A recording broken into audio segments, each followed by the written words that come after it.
Pagdating naman sa pagpapalawak ng paggamit ng renewable energy sa bansa, sanib puwersa na po ang gobyerno at mga pribadong kumpanya. Isa sa mga bagong proyektong gumugulo ngayon ay ang solar power plant na nakatakdang itayo sa Mimaropa region. Para sa iba pang impormasyon tungkol dito, panoorin po natin ito. Sa gitna ng patuloy na pagtaas ng demand sa kuryente, patuloy ang paggulong ng mga proyekto tugon sa target na 30% clean energy share ng bansa. 4 na taon bago ang 2030, isa sa mga green project na inaasahang makatutulong at magdadagdag ng trabaho ay ang proyektong Public-Private Partnership o PPP based solar power plant mula sa intergovernmental organization na Global Green Growth Institute o GGGI. Kapartner ang isang South Korean tech manufacturer.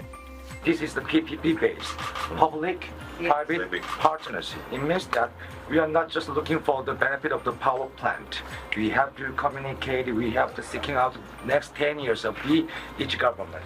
Sa Memorandum of Understanding na nilagdaan ng mga local government units sa Palawan at Mindanao, nakapaloob ang pagtatayo ng mga solar power plant na inaasahang mag-generate ng hanggang 1,000 megawatts ng kuryente.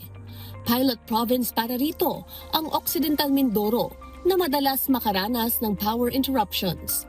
Target din ng iba pang probinsya sa Mimaropa. Mahalaga itong renewable energy na to sa provinces ng Mimaropa kasi ang Mimaropa is island provinces yan na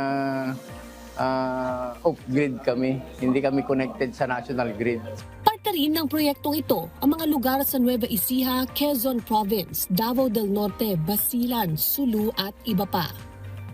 Ito yung isang magandang opportunity para matugunan natin ang problema natin sa enerhiya.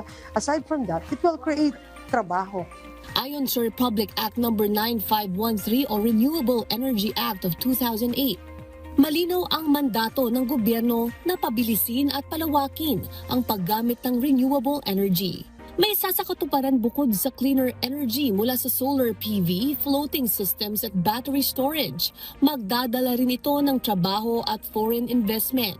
Pero ang dami pa rin dapat gawin dahil paghahanda ng lupa, tapos yung conversion pa nito, mga ECC pa, tapos paghahanda pa ng PPP documents, marami pang ayusin. Inaasahan na magsisimula ang konstruksyon sa katapusan ng taon o sa unang quarter ng 2027. Kapag natapos na, ang proyekto ay inaasahang mapapakinabangan ng hanggang 25 taon na magbibigay ng karagdagang tulong sa mga LGU at maging sa pangmatagalang benepisyo sa energy security ng bansa.